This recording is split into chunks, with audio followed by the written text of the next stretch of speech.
বাতের মধ্যে চুল পেলে এটা কিসের আলামত? অনেক সময় আমরা খাবার খেতে বসি, তখন বাতের মধ্যে চুল পাওয়া যায়। তো এটা দেখার সঙ্গে সঙ্গে পুরুষেরা অনেক রেগে যায়, তার ওয়াইফের সাথে দুর্ব্যবহার করে। অথচ আল্লাহ রব্বুল আলামিন বলেন তার ওয়াইফের সঙ্গে, স্বামী তার ওয়াইফের সাথে সদ্ব্যবহার করবে। বাতের মধ্যে যখন আমরা চুল পাই, এটা কিসের আলামত? যদি আপনি শুনেন তাহলে আপনি অবাক হয়ে যাবেন। এটা কত একটা সৌভাগ্যের একটা বিষয়।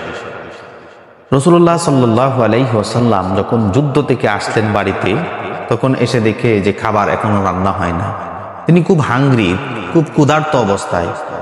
তারপরেও এসে তার ওয়াইফের সঙ্গে তিনি দুর্ব্যবহার করে নাই, তিনি ঝগড়া করে নাই, বকাঝকা করে নাই। বরং দেখা গিয়েছে তিনি ক্ষুধার্ত অবস্থায়, গর্মাগ্ধ অবস্থায় যখন বাড়িতে ফিরে আসলেন, ওয়াইফের রান্নার কাজে উনি হেল্প করলেন, সাহায্য করলেন, তরকারি কেটে দিলেন। এটা ছিল নবীজির আদর্শ। সেই আদর্শ আমরা মানি না। যাই হোক, বাতের মধ্যে কেউ যদি চুল পায়, সেটা ইসলামিক স্কলারগণ বলেন যে আপনার ফ্যামিলির মধ্যে রহমত বরকত আল্লাহর পক্ষ থেকে আসতেছে, আপনার রিজিক বৃদ্ধি হবে। বাতের মধ্যে কেউ যদি চুল পান, আপনারা রাগ করবেন না, একথা ধারণা করবেন যে আমার ঘরের মধ্যে বরকত আসতেছে, সর্বোপরি আমার রিজিক আল্লাহ পাক গ্রোথ করতেছেন, বৃদ্ধি করে দিতেছেন। সুবহানাল্লাহ।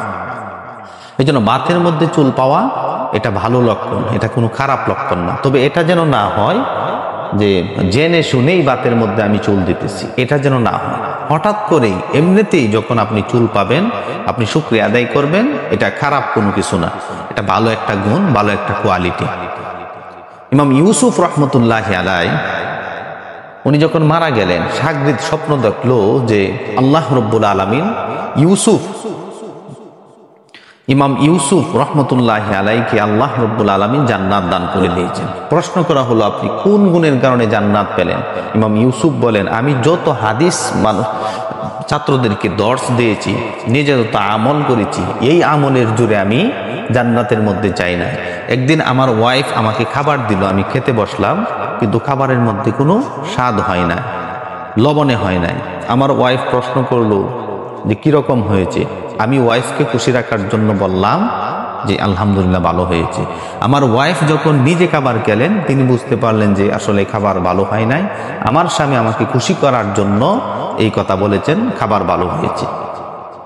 আমার ওয়াইফ ওই দিন দোয়া করেছিল, আল্লাহ, যেই স্বামী আমাকে খুশি করার জন্য খাবারটা ভালো হয় নাই, আমাকে খুশি করার জন্য বলেছে ভালো হয়েছে, আল্লাহ তুমি আমার স্বামীকে তুমি ভালো অবস্থানে রাখবেন, সর্বোপরি আমার স্বামীকে আপনি জান্নাত দান করে দিবেন।